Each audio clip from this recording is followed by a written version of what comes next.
What's up, everyone? Thanks for joining us today. As you know, on Sundays we like to focus on advocacy, equity, and justice. Today we're joined by Daniel Corral. He and his former employees at GTI, which is a multi-state operator with dispensaries and products across the country, have started a petition to protect their patients and fellow employees. We'll leave the petition in the description for you to read through and sign, but there are many accounts of oppression, intimidation, and discrimination happening within their organization. We'll also link to a statement that a former GTI grower submitted about his time at the organization.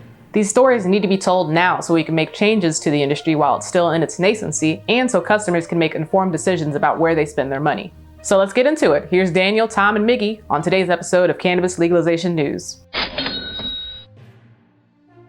So Daniel, it's nice to meet you here. We're about to talk to about GTI Industries or Green Thumb Industries. Green Thumb Industries. It's a publicly traded. What's that? Are they? Publicly traded. Yeah. No shit. Where, Canada? No. Over the counter in America. So it's not as regulated as it could be. But Daniel, what was your role at GTI? So at GTI, I've been a shift supervisor. Yeah, I started off as a patient care specialist, and then after about a year, these are all lateral moves, by the way. This is another way that GTI gets by with not paying their employees, not giving employee raises, and not giving employees, promotions. So they call them lateral moves, not promotions. So I was laterally moved to agent in charge, right? And then I was laterally moved to a shift supervisor with zero supervisory responsibilities. So it's just a title. It really wasn't a job description change. It's just more responsibilities, not actually supervisory, but just that's what the more responsibilities, more access to the back room and stuff like that. So that was my role. Yeah. A grow or store that you were part of? It's a store. It's a medical clinic, medical only. See, here in Seattle, I don't know what GTI is, and now that I see the articles and been reading up on them, they're kind of creepy, big, scary to me, in my opinion. But Aurora Farm's kind of scary, Their market cap is $2 billion. So if there's big cannabis in Illinois, they're bigger than Cresco, and they operate. They're a true MSO with a corporate formation, and I'm a shareholder. Stock right now is trading at about 13, and so I've tried their product. I've met some of their growers. I haven't bought their product in a long time, to be honest, but it's medical. I can now grow my own, so I haven't bought a lot of products in a long time. Daniel, how long did you work for GTI? I worked over 2 years at GTI. They had just purchased the 3C in Naperville and 3C Joliet store over, let's see, I think it was October of 2017, they had made that purchase, that takeover, and I had begun my employment there in March of 2018.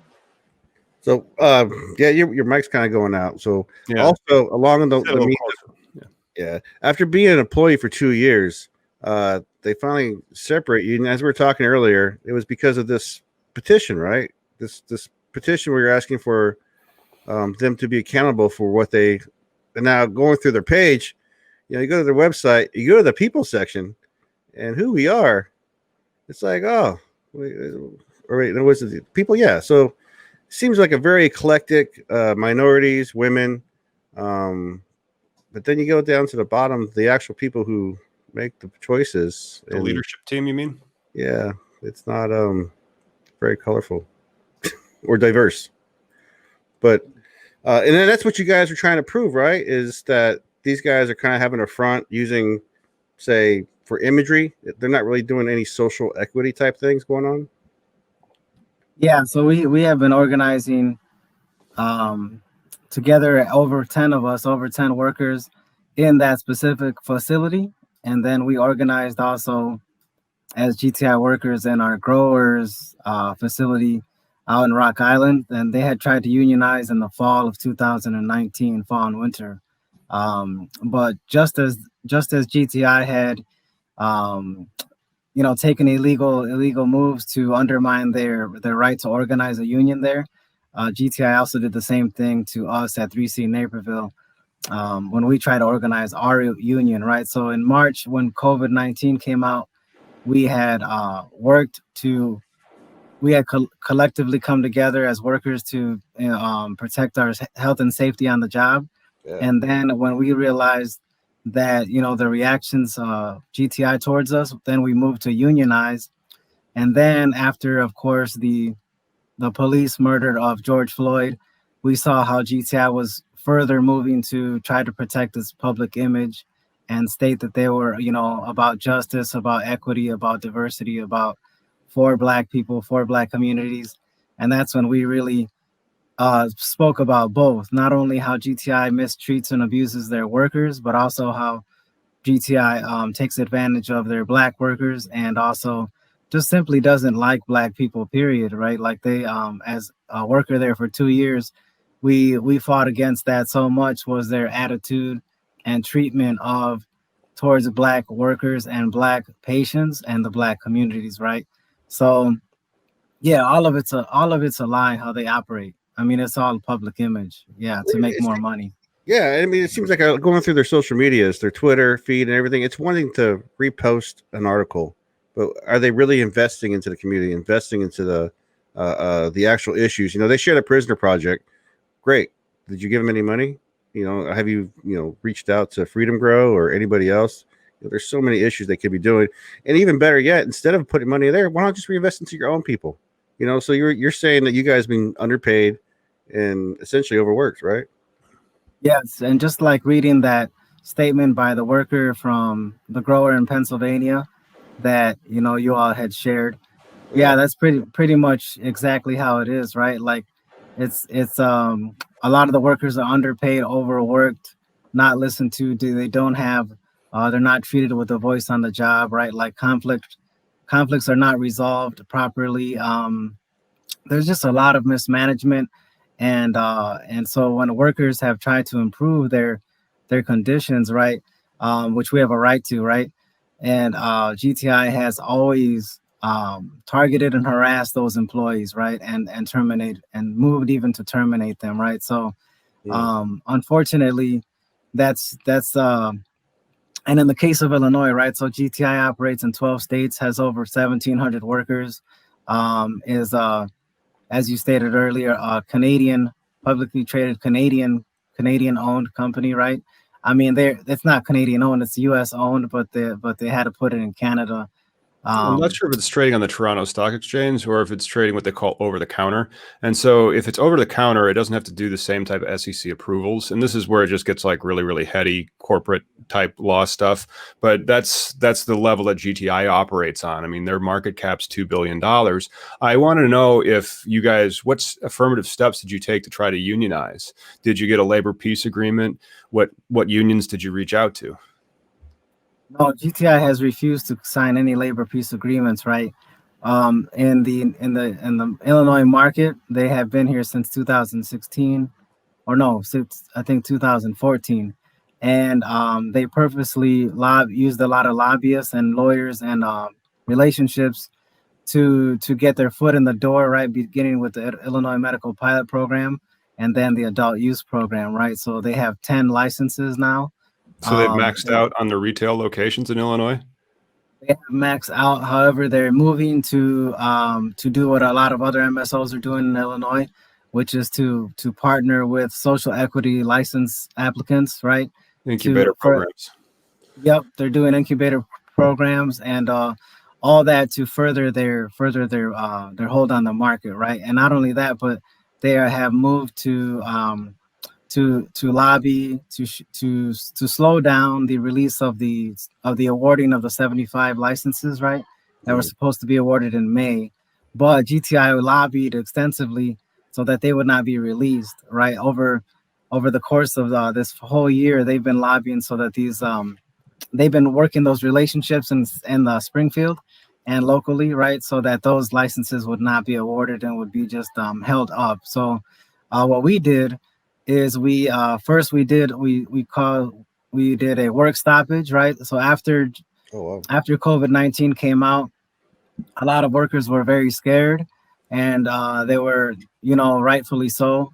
And so we had asked the corporate management that we would do curbside delivery as we had permission by the Illinois Department of Public Health, right, and the governor to do so. But GTI said absolutely not. They would not move to do any curbside deliveries because what do you mean by had curbside deliveries? well, that instead of in-store service, that we would just that patients would, fill out their orders online, and we would deliver their medicine curbside, which we had the green light to do as of March 16th, right? It was that Monday. It could have been the 16th or the 17th. So we had that green light, and GTI said absolutely not, that we would not do so because it was we needed to remain fully open to make up for the losses that we were as a company we were incurring from the closing of the Nevada market, right, and other markets that were being affected by COVID-19. So they did allow, like, I can order my dispensary now, and then they allow for like pickup. And so like when you say curbside pickup, I thought maybe not all dispensaries, so maybe the ones owned by GTI don't operate like the one that I go to, which isn't owned by GTI. And so you can order online, and then you'll get a text, "Oh, we've accepted your order. Your order's ready for pickup." And then you have to come pick it up, because they did have a delivery. Oh, Tom froze. But it just sounds like they were trying to bring in more of the walk-ins, like they want that walk-in traffic and the order traffic, which is more money for you, which is that Trump-like thinking of like, hey, we want to open schools, but let's postpone elections. Like, what the F? But then that's horrible, dude, because that's definitely your safety, man. Like, so they wanted to keep the doors wide open for you guys. Yeah. So when we saw that, a lot of workers are already, and again, we're a medical only facility, right? So all of our patients are, they're patients. They're patients, and they're immunocompromised, right? Yes. So as immunocompromised patients, and most of our workers, I would say over 90% of our workers are immunocompromised as well. So they were very afraid as more and more patients were coming in, obviously showing symptoms, coughing, and the like. So by March 30th, they were still saying no, right? Absolutely not. Even though the numbers were getting higher and the people that were dying, a lot of people already in the local hospitals were dying, right? Yeah. There was a local pastor who had died from Calvary Church, which is right down the block. I mean, so all these people started dying, and so we decided it's still presently an issue, bro. Like today, Herman Cain, who went to the Tulsa rally for Trump, died. Like, exactly. No, it's still a bad situation, no matter if it was 6 months ago or today. That's horrible. I'm sorry, go ahead, man. Yeah, so that was the beginning of that intensification of our organizing, right? Where we said, you know what, we can't do this any longer. We can't do the whole let's keep asking and making calls, because they were very firm in their no's, right? They said absolutely not. So we finally had a meeting with our store manager, and he said that actually GTI would not do anything, not change anything, any kind of the practices, because the business needs came first. And they would not change any of them until one of us or our patients became sick with COVID-19. All right. Wow. So that was the last weekend of March. And so on Monday, which was the next, what was that? I think April 1st or March 30th, whatever. We all sent letters to GTI. We all, wrote letters and said that we would not go back to work until curbside had been implemented and no store service was happening, right? So that's when we became public in our actions, right? Yeah. And GTI then had to implement, because we had lost over half of our workers, right? We just didn't go to work, and you guys couldn't qualify for the super unemployment, could you? Because you're a cannabis company. It's illegal. Well, they were not going to furlough us or anything like that, right? And the only way that we could apply for unemployment is if we would have been furloughed. Yeah. Not because we are, if that's not a good reason. Unemployment won't honor the reason of I just don't want to be at work because I'm scared. Yeah, you have to die. Well, Yeah. I don't know if it would honor it either because it's illegal, and so like those federal stimulus programs that came through, they don't apply to cannabis companies. Unfortunately, because my dispensary very quickly shut down indoor service, and you had to buy it online and pick it up. That was it. I mean, Yeah. and then now with past May, they finally reopened it, but of course you now have to wear the mask while you're in, and then you pick your stuff up, and then you can take your mask out after you leave. But where are they now? How's GTI handling it now? Well, again, because of all the organizing that we did in our work stoppage, they had to do it. They had to implement it, right? So, like the first week of April, it was happening. The second week of April, sorry, they implemented curbside delivery. So the workers wanted to go back, and then instead of saying, "Okay, come back," GTI said, "No, you can't come back right now. You have to take another week off, and you have to get all these strange we had to go through a strange screening process." So it was another way of retaliating, right? Yeah. Like we had said, we're right. Okay, good. You implemented curbside. Let's go back then. And then that's when they started playing their games, right? They were like, "No, actually, you can't." And they started bringing in other workers from our other clinics, okay, from Mundelein and from Joliet. wow. And from another store, okay? So that was the beginning of their retaliation, all right? So they were like, "Oh, hell no, we're not going to just let them organize and just you know what I mean?" It was like, all right. So then they immediately started playing those games. And then they said, "Actually, we're not sure if we can keep curbside open. We might actually open, next week," right? So even in April, they were playing that game week by week, right? Because the business needs come first. That's their discourse, right? Where the business needs come first. So we don't know. We might do like half and half. We might do like curbside delivery, and we might, allow all the new patients to come in and get their full patient consultations. And we were like, "What? What are you talking about? It's either curbside or not," right? So they played all these games with us, right? And then we put our petition out, and then we submitted a claim to OSHA, okay? So that's when we escalated too, right? Our organizing became stronger, and we said, "You know what? They keep playing games. They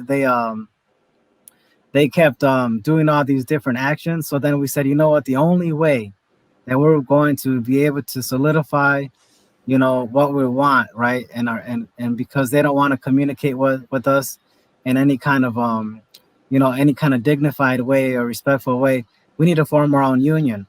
So that's when we decided to form our own union.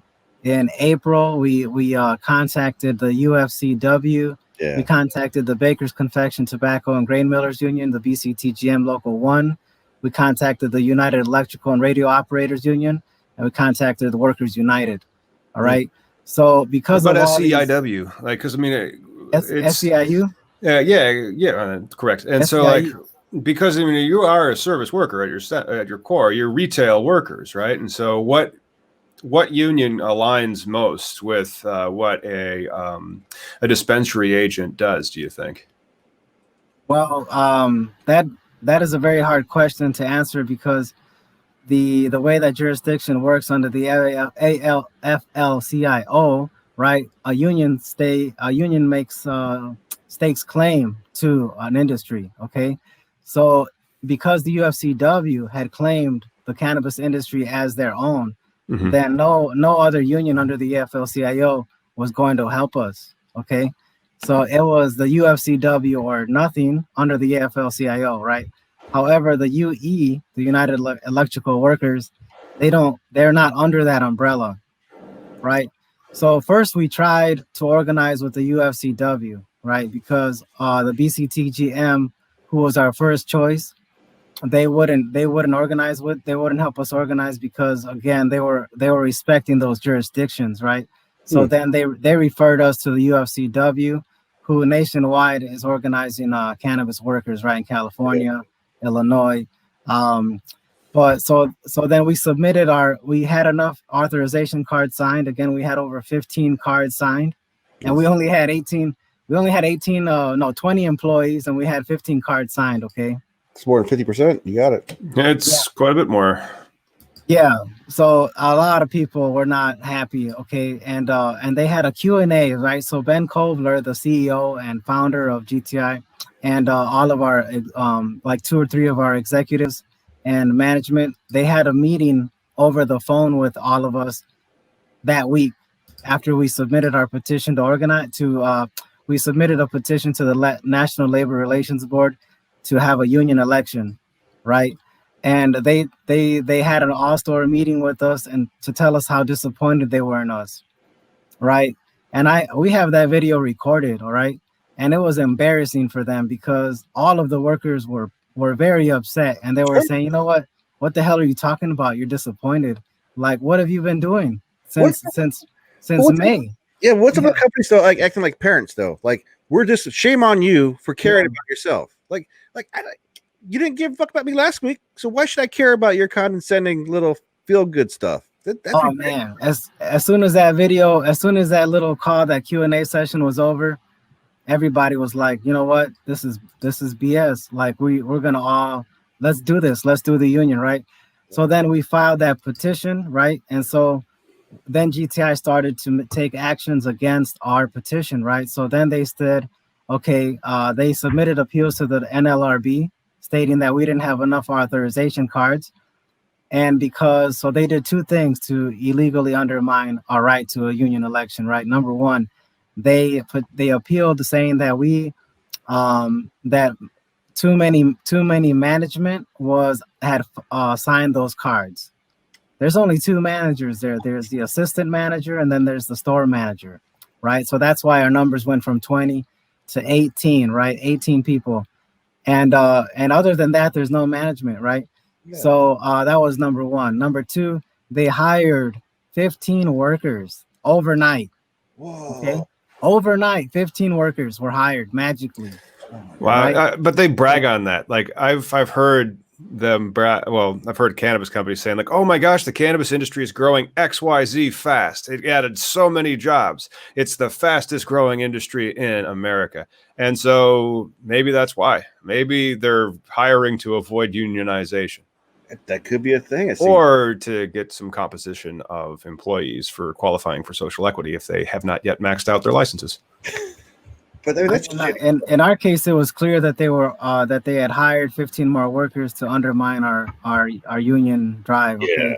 Because another company that was undergoing a union drive was Cresco, right? Mhm. And their Sunnyside dispensary, they hired 40 new workers. All right. Holy shit. So yeah. And this was I was wondering why there were so many freaking people working in that dispensary. There's like 20 of them. You can't get 20 people to agree on shit. The scheduling alone for that's bullshit though. I mean, you add twice your staff. What the fuck? That's ridiculous. Well, yeah, they had to have a different crew each day, right? So, so GTI hired 15 more workers and we were like, where are they? They weren't even there. They didn't show up till, yeah. And we were like, where are you, these new workers? So we said, okay, you want to play that game? We're going to organize all those new workers too. No big deal, right? So as all those new workers, I think there was like 4 and that's it. And all of them had signed, all of them were like, you know what? We support, so everybody, most people were like supportive of our worker efforts to organize, right? Yeah. Whether by signing cards or just in spirit, right? So it was not working out for GTI, right? So we said, you know what, it's fine if you want to start playing those games, but we're gonna go public, right? And by the way, Cresco Sunnyside workers courageously won their union, they won their union election, even despite Cresco's attempt to undermine and play with those numbers. Cresco still lost. They won that election, and the workers and the grower and the Joliet, they won their election too. Did they also have to go with the UC? What is it? The UCCW? Yep, the United Food and Commercial Workers, UFCW. Yep, United Food and Commercial Workers. Yeah, so they had won their election anyways, right? So GTI was very afraid that we were going to still keep our petition, our petition to vote, right, for our union election. Mm-hmm. And so then they just kept doing what they do, right? So, again, that's right after that started was when George Floyd, George Floyd was murdered by the police, on the whole world saw it, right? So immediately after that, we saw that GTI was trying to play that other game, right? Okay, well, we care about people, we care about Black people, we care about patients, we care about the community, and we were like, no, like we have to back up our Black workers too. They've just who been were demonstrating fired. they care more about profit. Yeah, so Uh-oh. I mean, when you want to talk about who GTI is, Ben Kovler owns more than 51% of the voting shares. The CEO. Yeah, the owner and CEO, and who obviously benefited from prohibition, as his grandfather owned a big part of the Jim Beam, right? Wow. And so that's where his wealth comes from, right? So Ben Kovler's wealth comes from the benefits of the changes to prohibition era laws, right? So yeah, for money coming in and taking over a cannabis company, have no idea how cannabis is well for the culture, what should be done. That's just horrible. I mean, it sounds like Walmart mentality, where they're union busting. Right. Yeah. I mean, they had done the same thing again to the workers and. But what are your goals and hopes for obtaining this union? So, what type of benefits do you want to see for the workers? We had already put that on our petition. We had put that down. It's been very clear what we said. And we had to let them know. So again, the first thing that we wanted was a commitment to curbside sales, right, at all of our stores and all of our clinics, to guarantee the health and safety of our employees and our patients and our clients, right? That was number one, right? Okay. Transparency and effective communication, number two, because that never happens, right? It's all top down. And by the way, we know what GTI has been doing in every state, right? They create limited markets on purpose to draw in investors, to make investors happy. A limited market is they create those limited markets by leveraging their relationships and with state officials and using lobbyists and lawyers, right, to solidify a cannabis policy in each state, which is very, very which limits the market extremely, right, which guarantees them a foothold on that market to have maximum profits and maximum expansion, right? So that's like the first thing that they do, and they state it very clearly in their investor relations documents, all right, like in their 10K and their 8K. You can read about it, like this is very clear what they do, right? So they're hell bent on not allowing other people to enter into the market so that they will not have any competition. Number one, all right. So again, in our union demands, right, fairness and respect in all areas of work, right, including reviews and all of that. More just and equal compensation, just like we had to spell that out, right, like what that looks like, because GTI claims that we are best place to work, right? Yeah. I think GM Retailer and another company talks about that, right? And we're like the only people that are saying that are the office workers, because they get different treatment, they get different compensation, right? Yeah. They get profit sharing, they get stock compensation, they get way better wages.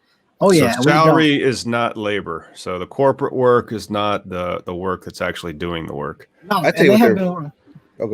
they had been working from home since March. Okay. And they still are. So it's like, wait a minute. Number one, you all ain't even working with the people, and they want to. And all they kept doing was during that those months of hell, is calling us to say why are our margins not better that week? Okay, right. Even though we were down half our staff, even though we were overworking, like all of that especially during the beginning months of the pandemic when all hell was breaking loose, they had the nerve to say, your margins aren't doing that well. You need to make more cuts. Now, did you ever retort, be like, well, you're the manager, you tell me why the margins are down? I'll tell you. Well, COVID. Duh. Yeah. Well, let's look at this though. You guys went the beginning of COVID. They took a hit of money.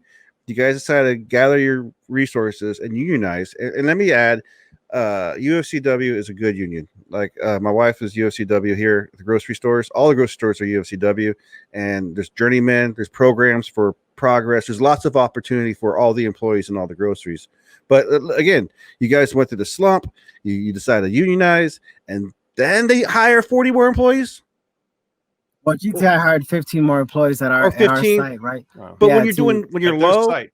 if you But get hurt then- with money, Yeah, Exactly, but so- Miggy, if you have experience with UCFW, why don't you explain to us a little bit of like, okay, what does it mean to work for a union shop like that? What type of rights and privileges do the labor enjoy over with that grocery store in Seattle? well, and then there's good unions and bad unions. Let's just get this correct, because I used to be a part. Well, I never was part of the machinists union.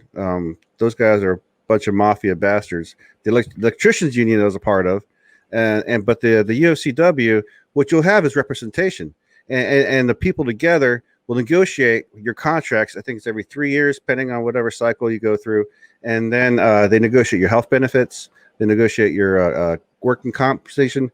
Hell, the COVID situation, they're proactive, and they'll come out and say, "Hey, this is for the employees." They're Fred Meyer or whoever store you're at. We need to do the curbside, anything. They try and look out for the employees. Matter of fact, when COVID first got called, all the stores started in placing those plastic shields, the ones for the cashier and the people. They're trying to be proactive for the people, and that's what a union does. The UFC is a good one for sure.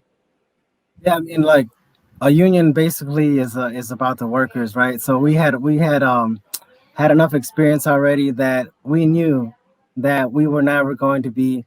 We had to enter into an agreement with GTI as labor, right? Because we had to exercise our right, and say we want a union to guarantee and safeguard the improvements to our workplace that we wanted, right? Which is, as you stated, protections on the job, higher wages, actual avenues for conversation and dialogue, right? So that conflict resolutions would happen in a fair and just way. Benefits. Staff, benefits, all that. So fair and just distribution of profits. Like you name it, right? So anything that workers want to workers originally would have to depend on by saying, okay, we have to befriend different managers to get certain things. No way. A union is saying the workers have the power, right? Labor has power to organize and to enter into an actual contract agreement with capital, with the company, right? And say, we're going to do this for you, and this is what we want in exchange. Okay. Yeah. If workers don't have that kind of agreement, it's all up to whatever the company wants to do, right? And whatever the company wants to say it does, right? They're just going to try to. Oh crap! Yeah. Do I have an echo? It was second. Weird. Second. We've had an interesting glitch-filled interview, and I'm wondering if the reason the interview was so glitch-filled was because of the substance of it. We're sitting here discussing big cannabis and unions. Clearly, people are listening. But so my question then got interrupted by that echo. Oh, man. So I am kind of suspect about why is it that management needs to exploit its employees as opposed to value its employees. So why does a company like GTI have to resort to being unionized or to have its workers pushed to unionize? Yeah, I mean, exactly. We had tried, right, for 2 years already to do the whole thing that they said, right, to the open communication, the talks with management, the talks with corporate, stating our cases, right, discussing our value, discussing the protections that we need, right? Bringing up sexual harassment, bringing up racism. I mean, we had fought racism and harassment for 2 years already inside of those stores, right? And the treatment of patients, and again, all these things, right? And then health and safety, right? And then when health and safety became even more intensified was especially after the COVID-19 breakout, right? So that's when we realized, wow, there's all people like GTI corporate and management do is talk.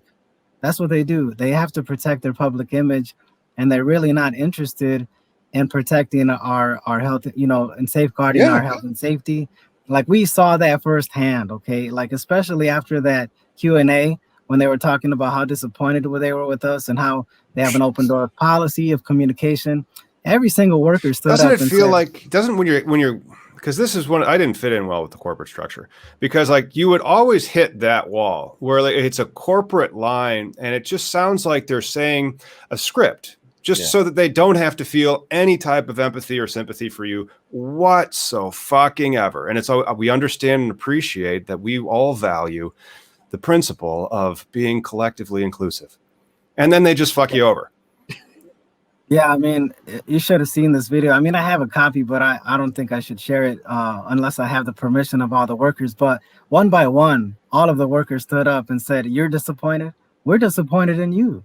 Like for not, you know, not safeguarding our health and safety, for not not giving us a raise, for, you know, not including us in our national call. Okay, so after COVID-19 broke out, GTI had implemented a national call center, right? Because a lot of patients were calling and calling and calling, and the phone lines weren't enough. We only have one phone line. It's a house line, right? And it's like we have over 2,000 patients, right, every week, and they were calling and calling and calling, and we were not included in that national call line. All right, so our patients were not getting their the care that they needed, right? Because especially after the curbside delivery was implemented, there was no actual patient care being done in terms of like, hey, recommendations, you know, all of that. So we were saying, why aren't you including us in the call center? And they never had a good answer. So during the Q&A, one of the workers stood up and said, if you care about us so much and we matter so much, which is exactly what they write on all of their quarterly reports, right? They keep talking about how awesome our team we is are. so awesome. Yeah, I mean, we couldn't do this without our team. Guys, we just lost 27 cents a share last quarter. We're number one, baby. We only lost 27 cents. Who wants to invest? I'm a shareholder. Yeah, totally. Exactly. And that's Oh, no, go ahead, bro. So that's what we were saying. We were like, wait a minute, you can't say that in public and yet not do anything that we're asking. Like, we've been asking for very, very like rational improvements, right? Like, what is the issue? Okay, so a lot of us who work full-time hours, 40 to 50 hours per week since 2 years ago, like, we're designated as part-time status, meaning we don't get 401k? benefits. Yeah. Not when you're part-time. Yeah, we're not given for so as if you're not full-time status, even though you work full-time hours, you don't get benefits, right? You're not included in the 401k, you're not included in health and dental, you're not included in for example, PTO, right? You don't have any PTO, you don't have sick time period, right? So how did these, because I just helped a whole bunch of teams put together their plans for their adult use dispensary licenses. And there's great lengths that you go to explain to the state of Illinois why you are the best for your employee plan. So like the stuff that you're going to give them. Now, granted, that doesn't count for very much. So maybe they're kind of indicating how they think of employees, but they did even mention in the application process this time whether or not you would include a labor peace agreement in it. So but how do you have corporate stay home during COVID, but yet you expect your labor force to go forward and not even take precautions? I mean, this is the kind of shit right here. Not even just pick up. You know, like you're going to have people coming in. No mask. Look at this shit. July. They posted this shit in July. They make it look like it's awesome to work there. Like, no, you're going to die. I mean, what the fuck? Yeah, and so that happened like again, all of that like talk throughout this whole time. And we had an actual COVID-19 exposure July 3rd, right? And so that's when it was like, okay, let's see if they've actually learned anything, right? Since March, right? Let's see if GTI corporate management has learned a thing. Nah, they didn't. They didn't even do the simple basic things, right? As soon as we had that exposure, the entire building, right? All of the workers were panicking, like for real. People were scared. People were looking for our supposed like leadership, right? Our two managers, and nothing. They sat there and like didn't know what to do. They called management and they called corporate, and of course corporate said, well, stay open, don't send anybody home, don't send the people who are exposed home. Make that money for us. Walk that stroll and get that dollar. Yeah, it was disgusting, and we were like, "Here's your chance. Here's your chance to do the right thing, to close it down, to sanitize, to quarantine the workers."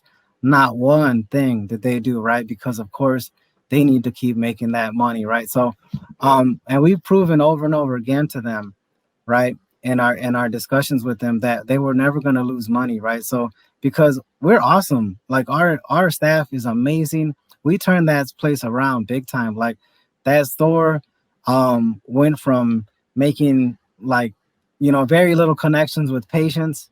A lot of the patients were being treated with like suspicion, and like they were asking a lot of the patients, what are you going to do with your medicine? There's no way you can do it, especially the black and brown patients, right? Like it was just unbelievable. So we turned that place around where especially uh a lot of our coworkers who are no longer with us as well, who are also terminated, again had a big role in turning that place around to be an actual we love our patients, okay, and they know that, and that's why they have such dedication to that store.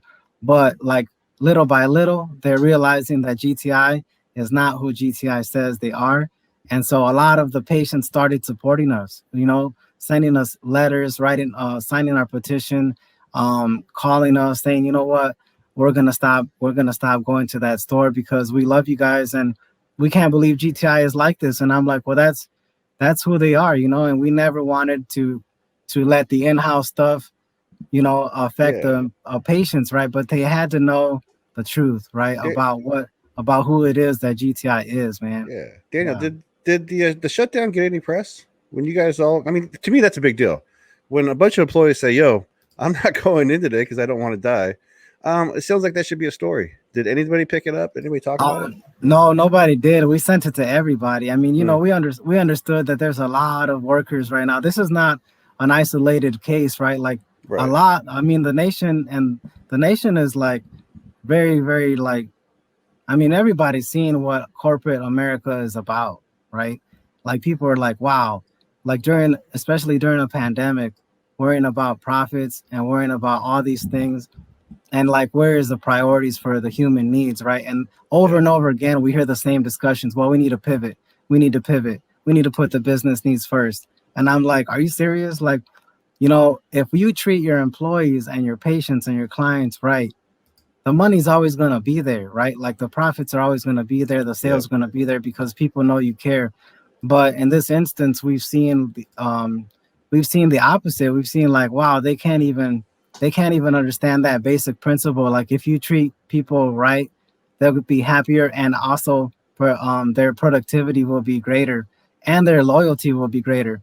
Yep. But this whole top down approach, this aggressive nature, like this basically, I mean, I don't know, like what it comes down to is putting profits before people, like Yeah.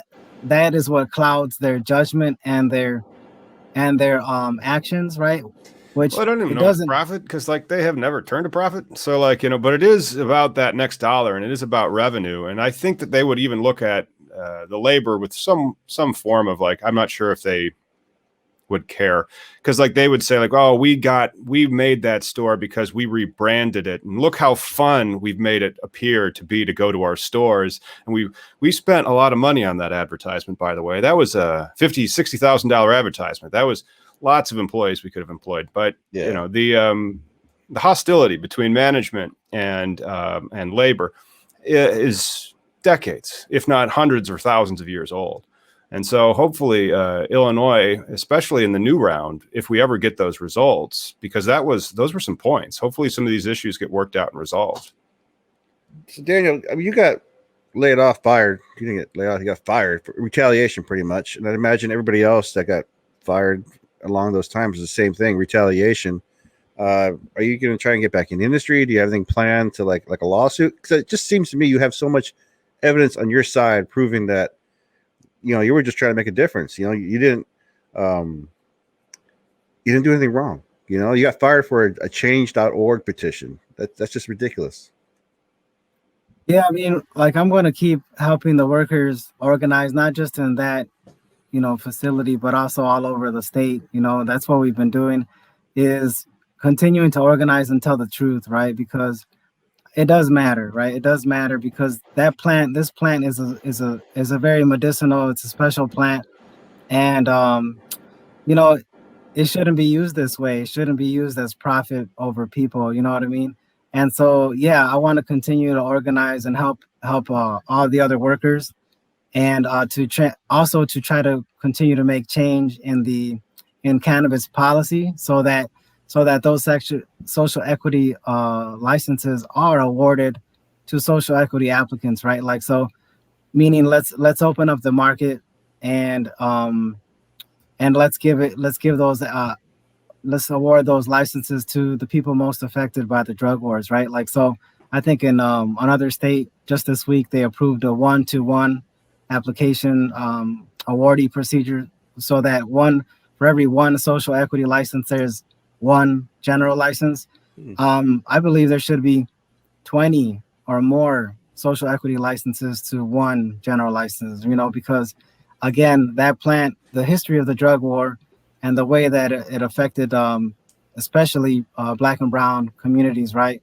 There needs to be justice, right? And so no matter how many times GTI posts on their social media pictures of their one or two Black workers, I mean, it's they're tokenizing people, and they're falsely advertising, because no matter how many times they do that, we know the truth is that they would GTI does not want to take any actual steps that would affect the limited market.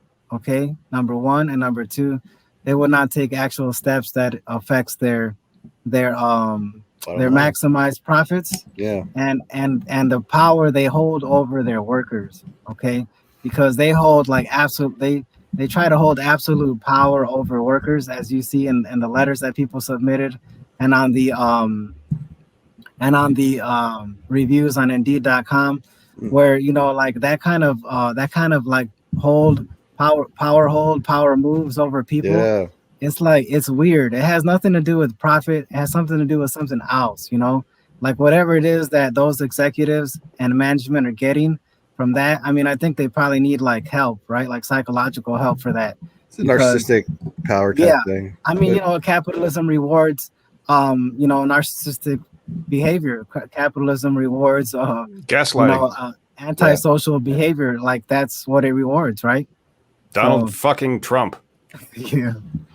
I mean, so I appreciate y'all giving us this opportunity. Like, I don't speak for myself. I speak with with the blessing of the workers, and I just want to say that they are amazing, right? Like, I've never worked with more amazing people, like their leaders, their the dignity of my coworkers and my fellow staff, and our patient, like all of our patients are amazing. All of the communities. I mean, there's so much good and I think so much power, right?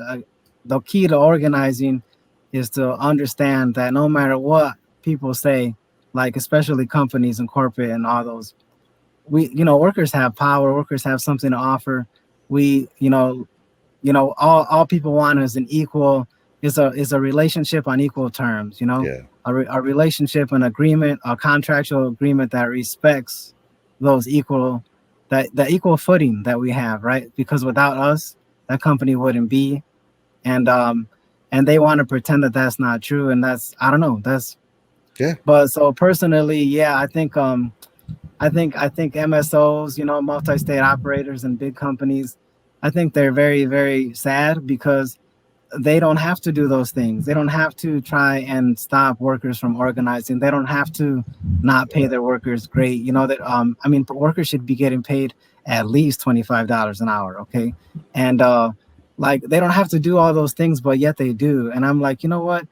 That's a show of that's a display of insecurity and disrespect. It's like, are they that insecure in their products and in their people that they have to resort to such actions and behaviors? Are they that insecure that they have to move to limit a market on purpose and to exclude thousands of people from entering the market and competing with them? Like, that's the sign of weakness on the MSO's part, And so, like, ideally, we're going to keep organizing to open up those markets, and and become owner operators ourselves, because that's what, why not? We deserve to enter this industry just like everybody else, and by the way, Brendan Bloom is the VP right now. I mean, he's had so many different hats in that company. It's because he has a different relationship with Ben Kovler, right? They're tied together in a different way, right? So Brendan Bloom has been VP of market president, but now he's VP of store development. He said to me on my first day of working, like, condescendingly, "Aren't I happy to work there?" And I said, "You know what, Brendan, like, this industry doesn't belong to big companies. This industry belongs to the people. Like, everybody has a shot at this." And he said, "No, it has to be this way." And I said, "You know what? You own Big Isle Brewery, don't you?" And he looked at me like, "How do you know that?" And I said, "I just do, right? Because I've been a part of all that since back then. That the transition from home brewers to micro brewers and nano brewers, I was a part of that. And I said, and I remember when you first became, a company as Big Isle Brewery in Chicago, and what made that happen was the work of a lot of honest and hardworking people to go and lobby their local politicians, the state politicians, everybody, right? Village politicians, everybody, to change the prohibition era laws so that nano brewers and micro brewers can exist. And what's the difference? And he got quiet and he couldn't say anything, right? Because that's the truth. If big beer could if those prohibition era laws could be changed to allow micro breweries, nano breweries, micro distilleries, nano distilleries, then those cannabis policies ought to be changed so that again, the communities most affected can be owners and operators, and any other hardworking person can apply as well and give it a shot, because operating a business is hard enough. Just like Oklahoma's doing right now. I mean, it's a business license. It's a hard industry to operate in, but if you got the heart and the talent, which a lot of us do, we should have a place in that industry, right? And that's it. And if we're not going to take a place in that industry as owner operators, and we want to be workers or laborers or what have you, then we ought to be treated with the utmost respect and dignity and compensated as such, and entered into an actual agreement with, like a labor agreement, because that's the only way to safeguard the dignity and rights of a human being who's a worker, Yeah. Agreed. Yeah. Thanks for Daniel, coming, thank you so much for coming on and sharing your experience. Where can we go to follow, find, sign, support what you guys got going on? Well, I appreciate you all, and I think the workers are going to keep doing their thing, and the petition is one avenue that they're using. The Facebook, we also have a Facebook page. I think if you just look up like GTI Naperville Workers, you'll find that Facebook. I could send you the link. Yeah. And we also have an Instagram, right? GTI Naperville Workers. So you can follow the work of the organizing of the workers there, and the petition. And I think we're just gonna keep. I just told them I'm not going anywhere. I'm gonna keep helping them out, and I'm gonna keep supporting them in whatever way that they wish. Nice. And I am gonna move forward to. I'm going to submit retaliation charges via the National Labor Relations Board, the Illinois Attorney General's office, and OSHA.